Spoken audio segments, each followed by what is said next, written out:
আসসালামু আলাইকুম everyone, welcome to the course. আজকের আলোচনার বিষয়বস্তু হলো ইকোনমিক্স ফার্স্ট পেপারের ফার্স্ট চ্যাপ্টার, যেখানে এই ভিডিওতে আমি তোমাদেরকে অনুধাবনমূলক সকল প্রশ্নের সমাধান দেওয়ার চেষ্টা করব। বা এই ক্লাসটি করলে তোমাদের কিন্তু ফার্স্ট চ্যাপ্টারের অনুধাবন নিয়ে যত রকম সমস্যা রয়েছে বা যত রকম কোয়েশ্চেন আসতে পারে সব কিছু সলভ হয়ে যাবে, অর্থাৎ বেসিক সলভ হয়ে যাবে।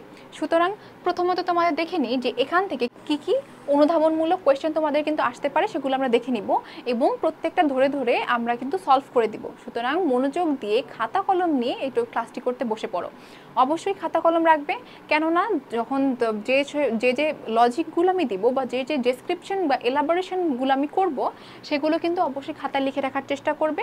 খাতায় লিখে রাখলে কিন্তু কনসেপ্ট ক্লিয়ার হবে, বেসিকটা আরও ভালো জানা থাকবে তোমাদের। প্রথম কোয়েশ্চেনে চলে আসি যে মৌলিক অর্থনৈতিক সমস্যা কিভাবে সৃষ্টি হয়। আরেকটা জিনিস খেয়াল করলে দেখবে এগুলা কিন্তু তোমাদের বোর্ডে একাধিকবার আসা কোয়েশ্চেন, সেই বেসিসে তোমাদের দেওয়া। সুতরাং এগুলো কিন্তু ভালোভাবে ফোকাস করার চেষ্টা করো বা ভালোভাবে এগুলো মনোযোগ দিয়ে করার চেষ্টা করো। মৌলিক অর্থনৈতিক সমস্যা সৃষ্টি হয় কিভাবে? সম্পদের আমাদের মূলত অর্থনীতিতে একটি গুরুত্বপূর্ণ টার্ম হলো অসীম অভাব এবং সীমিত সম্পদ। এই অসীম অভাব এবং সীমিত সম্পদের জন্য আমাদের কিন্তু মৌলিক অর্থনৈতিক সমস্যা সৃষ্টি হয়। এখন অনেকে প্রশ্ন করে যে ক বা খ নাম্বার আমরা কিভাবে লিখব। আমি বলি, অনুধাবনমূলক কোয়েশ্চেনে তোমাদের কিন্তু দুইটা পার্ট, কোয়েশ্চেনের অ্যান্সারে তোমাদের কিন্তু দুইটা পার্ট হবে। একটা হলো যে যেখানে তুমি শুধুমাত্র কোয়েশ্চেনটার এক কথায় উত্তর দিচ্ছ, আর সেকেন্ড হলো সেকেন্ড প্যারাতে তুমি কিন্তু সেই তোমার প্রথম দেওয়া অ্যান্সারের এলাবোরেট করবে। এখন কিভাবে আমরা দেখে নিই। এখানে বলেছে যে মৌলিক অর্থনৈতিক সমস্যা কিভাবে সৃষ্টি হয়, যার এক কথায় উত্তর আমি প্রথম লাইনে দিয়েছি যে সম্পদের স্বল্পতা ও অসীম অভাবের অসীমতা থেকে মৌলিক অর্থনৈতিক সমস্যা সৃষ্টি হয়। এটা হলো তোমাদের এক নাম্বারের জন্য যে অ্যান্সার দেওয়া উচিত, সেটা তোমাদের এই দুই পার্টের মধ্যে ফার্স্ট পার্ট হলো এটা, সেকেন্ড পার্ট হলো এটা। এখানে হলো 1 নাম্বার এবং এখানে তুমি কিন্তু আর 1 নাম্বার পাবে। টোটাল কিন্তু তোমাদের এই 2 মার্ক, তাই না? যখন তুমি দুইটা প্যারা করে লিখবে বা দুই ধাপের মাধ্যমে অ্যান্সার দেবে, তখন কিন্তু তোমার আসলে কোয়েশ্চেন কাটার বা মার্ক কাটার কোনো সম্ভাবনাই নেই বা কোনো স্কোপই টিচার পাবে না। সুতরাং অনেকে জিজ্ঞেস করে যে 2-এ 2 কীভাবে পাবো, 2-এ 2 পাওয়ার ট্রিক্স এটাই। তো কি বলবো যে মৌলিক অর্থনৈতিক সমস্যা সম্পদের স্বল্পতা এবং অসীম অভাব থেকে মৌলিক অর্থনৈতিক সমস্যা সৃষ্টি হয়।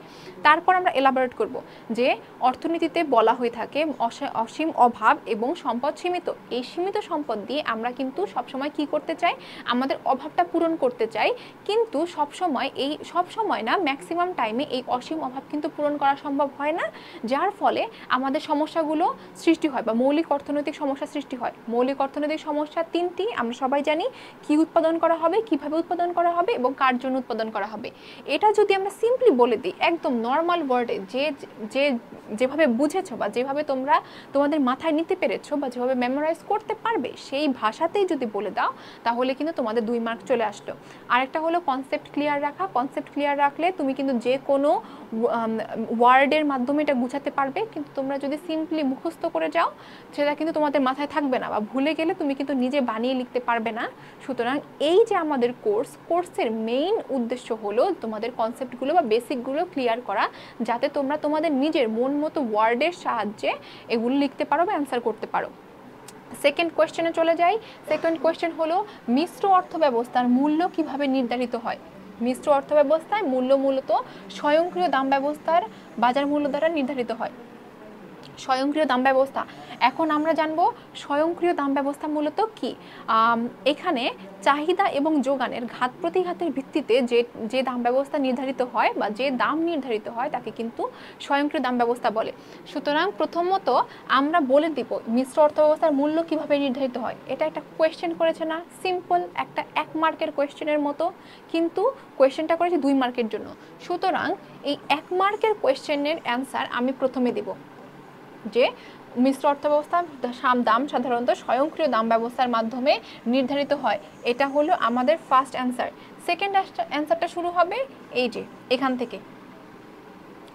যে তারপর আমরা স্বয়ংক্রিয় দাম ব্যবস্থার উদাহরণ দিব বা এলাবোরেট করার চেষ্টা করব। একটু আগে আমরা বলেছি যে চাহিদা এবং যোগানের ঘাত প্রতিঘাতের ভিত্তিতে যে দাম ব্যবস্থা নির্ধারিত হয় বা যে দাম ব্যবস্থা পরিচালিত হয় তাকে কিন্তু স্বয়ংক্রিয় দাম ব্যবস্থা বলে।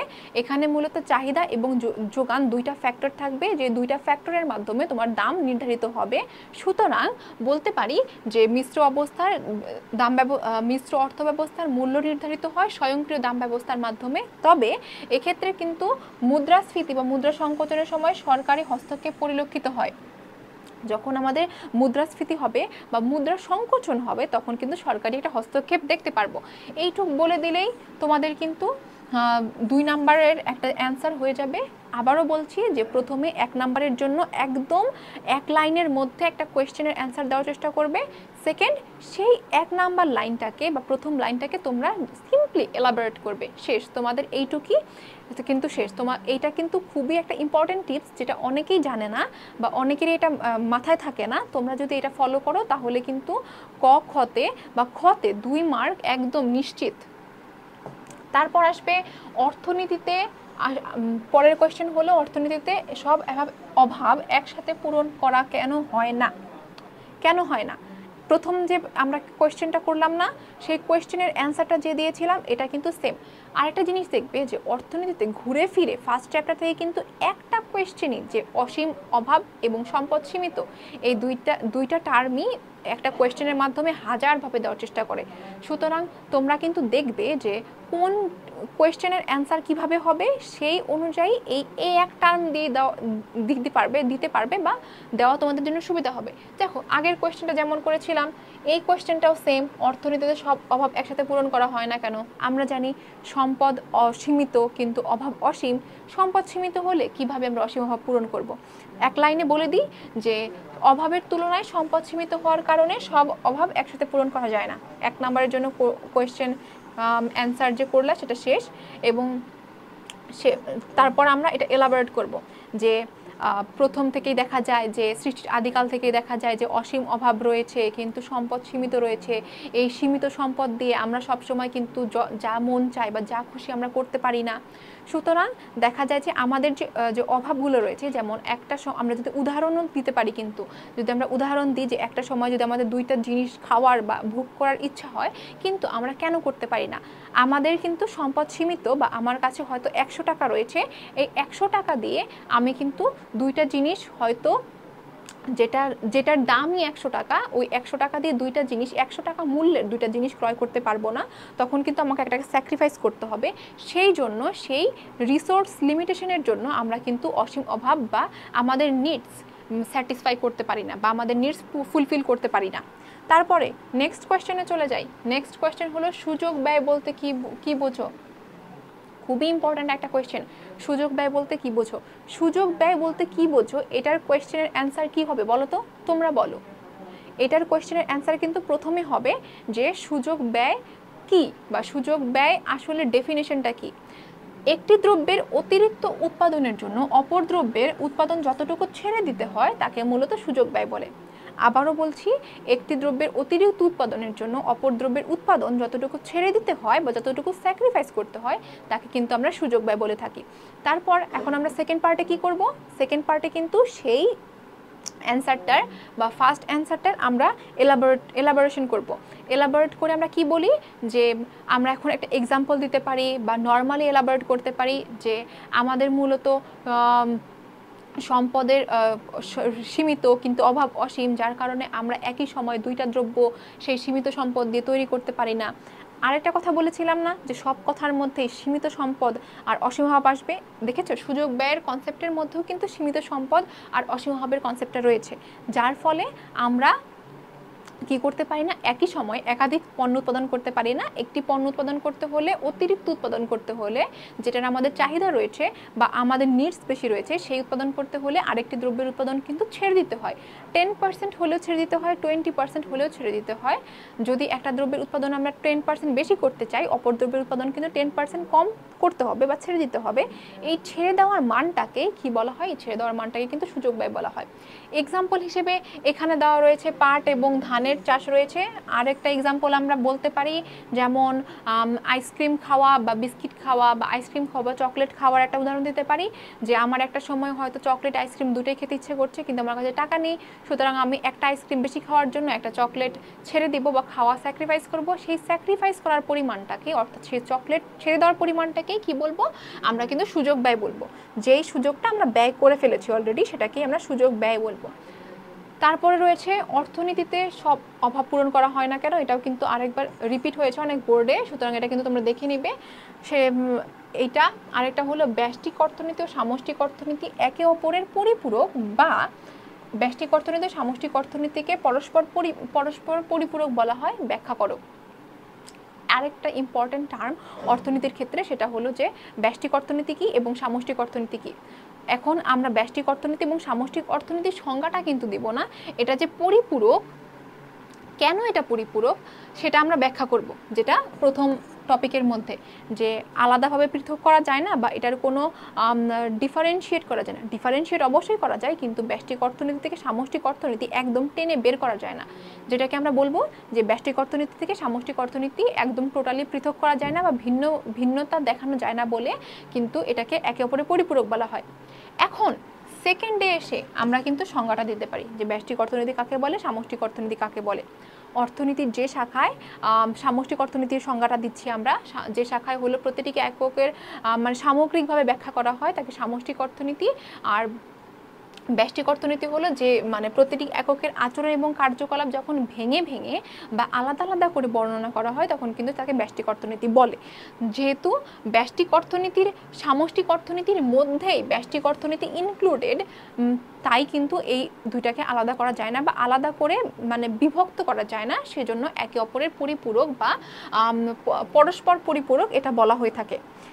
দেন নেক্সট কোয়েশ্চেনে আসি, যে ধনতান্ত্রিক অর্থব্যবস্থায় কেন অসম বন্টন পরিস্থিতির সৃষ্টি হয়। ধনতান্ত্রিক অর্থব্যবস্থায় কেন অসম বন্টন পরিস্থিতির সৃষ্টি হয়? এটা একদম সিম্পল জিনিস, এটা যদি তোমরা একটু বৈশিষ্ট্যগুলো খেয়াল করো তাহলে কিন্তু দেখবে ধনতান্ত্রিক অর্থব্যবস্থা মানে সেই অর্থব্যবস্থা যেখানে কিন্তু ব্যক্তি মালিকানা বিদ্যমান। আমরা কিন্তু এখানে আরেকটা জিনিস, ধনতান্ত্রিক অর্থব্যবস্থার কোয়েশ্চেন করা হয়েছে বলেই আমরা যে ধনতান্ত্রিক অর্থব্যবস্থার সংজ্ঞাটা প্রথম লাইনে দিব সেটা না, আমরা সংজ্ঞা দিব কিন্তু অবশ্যই সেটা কিন্তু কোয়েশ্চেনের সাথে রিলেটেড হতে হবে। কোয়েশ্চেনে কি বলেছে যে ধনতান্ত্রিক অর্থব্যবস্থা বলতে কি বুঝো, যদি এমন কোয়েশ্চেন থাকতো তাহলে কিন্তু আমরা কি করতাম, আমরা নর্মাল ডেফিনেশনটা দিতাম, কিন্তু এখানে কিন্তু সেটা বলেনি, বলেছে যে অর্থব্যবস্থায় কেন অসম বন্টন বা অসম বন্টন পরিস্থিতির সৃষ্টি হয়। তাহলে আমরা কি বলবো, সিম্পলি ডিফাইন করার চেষ্টা করব যে বন্টন পরিস্থিতির কেন সৃষ্টি হয়। এটার একটা ক্যারেক্টারিস্টিক্স হলো যে ব্যক্তি মালিকানা বিদ্যমান, এই কারণে বা এই ব্যবস্থার কারণে ব্যক্তি মালিকানা বিদ্যমান এই সিচুয়েশনের কারণে কিন্তু অসম বন্টন ব্যবস্থা সৃষ্টি হয়।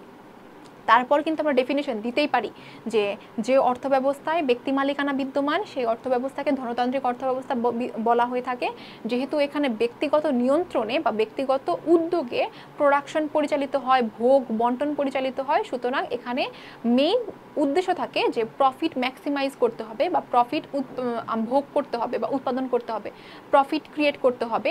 সেজন্য মানুষ বা ব্যক্তিগত মালিকানা যারা রয়েছে ক্যাপিটালিস্ট সোসাইটি, তারা কিন্তু চেষ্টা করে যে অসম বন্টন করে বা আরেকজনকে কম দিয়ে নিজের প্রফিটটা ম্যাক্সিমাইজ করার, সেজন্য কিন্তু অসম বন্টন ব্যবস্থা তৈরি হয়ে থাকে। নেক্সট কোয়েশ্চেন, অভাব অসীম ব্যাখ্যা করো। অভাব অসীম, এটাতে জন্য তো তোমার আর নতুন কিছু বলতে হচ্ছে না, না অভাব কেন অসীম, কি কারণে অসীম, ফার্স্টে তুমি এটা দিয়ে বর্ণনা করতে পারবে না। তাই তুমি যেটা করবে, ফার্স্ট 1 নাম্বারের কোয়েশ্চেনের জন্য, ফার্স্ট তোমার প্যারার জন্য, যে অভাবটা কি। অভাব মূলত মানুষকে তৃপ্তি বা আনন্দ দেয় এমন বস্তু বা অবস্তুগত সেবার যে একটা ল্যাকিংস বা একটা ঘাটতি, এখানে আকাঙ্ক্ষা না দিয়ে ঘাটতি দিতে পারো, যেটা হলো ঘাটতি বা ল্যাকিংস, সেটাকে কিন্তু অভাব বলা হয়। মানুষের যে অভাব পূরণ করে বা মানুষের যে আনন্দ বা তৃপ্তি দেয়, মানুষের নিডস ফুলফিল করে এমন সকল জিনিসগুলোর যে ঘাটতি মানুষের জীবনে, সেটাকে কিন্তু অভাব বলে। সুতরাং আমরা অভাবের সংজ্ঞা দিয়ে দিলাম 1 নাম্বার কোয়েশ্চেন, 1 নাম্বার অ্যান্সারের জন্য। এখন আমরা সেকেন্ডের জন্য বা সেকেন্ড প্যারার জন্য অ্যান্সার সৃষ্টি করব, যে অভাব যে অসীম এটার পিছনে আমরা যুক্তি দিব যে কেন অসীম। মানুষের অভাব আসলেই অসীম। একটা হলো যে নতুন নতুন যখন একটা পূরণ হয় নতুন নতুন অভাব দেখা দেয়, সেই অভাব যে পূরণ করার জন্য যে রিসোর্সটা রয়েছে সেই রিসোর্স কিন্তু সীমিত বা সসীম যেটাকে বলা হয়ে থাকে। তার জন্য আমরা সকল অভাব পূরণ করতে পারি না। একটা অভাব যদি আমরা পূরণ করি আরেকটা চলে আসে।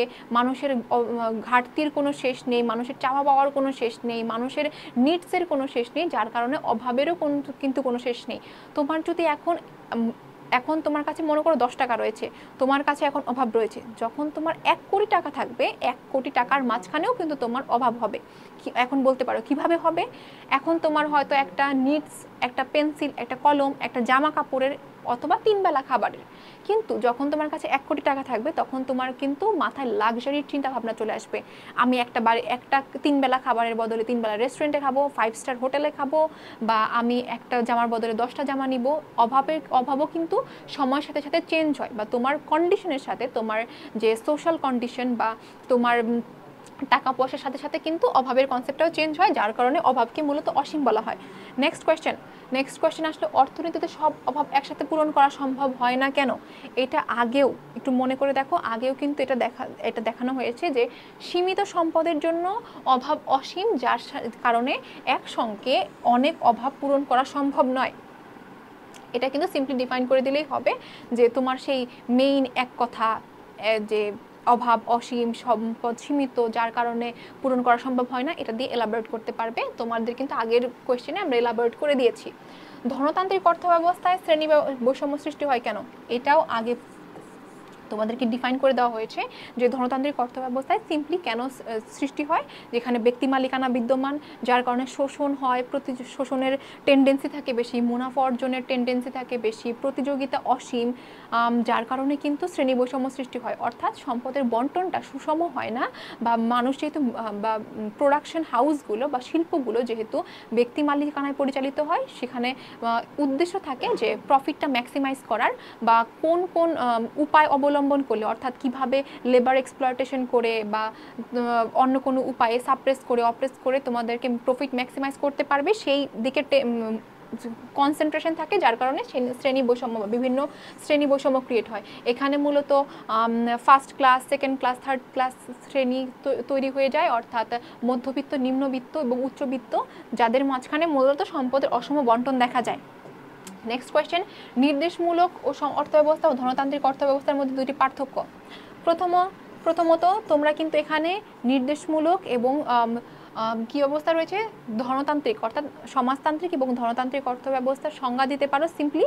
তারপরে কিন্তু যে কোনো দুইটা বৈশিষ্ট্য দিতে পারো, যেমন প্রতিযোগিতার অভাব বা প্রতিযোগিতা, তারপর ব্যক্তি মালিকানা, রাষ্ট্রীয় মালিকানা, তারপর রয়েছে ভোক্তার স্বাধীনতা বা ভোক্তার অনুপস্থিতি, স্বাধীনতার অনুপস্থিতি, তারপর হলো মুনাফার টেন্ডেন্সি বেশি, মুনাফার টেন্ডেন্সি কম, এরকম হাজারটা দিতে পারো। কিন্তু এখানে যেহেতু দুটি পার্থক্য চেয়েছে, তোমরা যে কোনো দুটি পার্থক্য দিয়ে দিলেই কিন্তু এইটার কোয়েশ্চেনের অ্যান্সার শেষ। তারপর আসে শ্রেণী বৈষম্য, এটা একটু আগে আলোচনা করেছি, শ্রেণী বৈষম্য কেন সৃষ্টি হয়।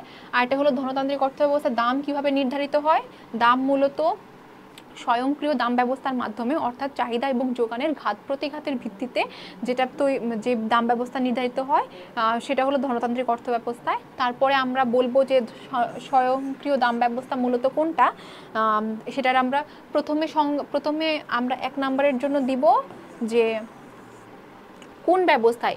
এই কোয়েশ্চেনটার সিম্পল অ্যান্সার দেওয়ার চেষ্টা করব। প্রথম কোয়েশ্চেনটা কিন্তু আমরা সিম্পল ওয়েতে অ্যান্সার করার, একদম এক কথায় অ্যান্সার করার, খুবই পানির মতো সোজা করে যেভাবে দেওয়া যায় সেভাবে তোমরা দেওয়ার চেষ্টা করবে। এখানে বলা হয়েছে কিভাবে দাম নির্ধারিত হয়, আমরা বলবো স্বয়ংক্রিয় দাম ব্যবস্থার মাধ্যমে। স্বয়ংক্রিয় দাম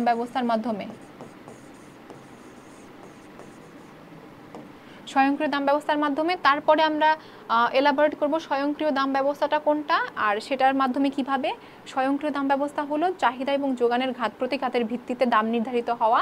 যখন চাহিদা থাকবে, যোগান থাকবে, দুইটার মধ্যে ক্ল্যাশ হবে, দুইটাই বিদ্যমান থাকবে, তার ভিত্তিতে যখন দাম ব্যবস্থা হবে, দাম নির্ধারিত হবে, সেটাই হলো স্বয়ংক্রিয় দাম ব্যবস্থা।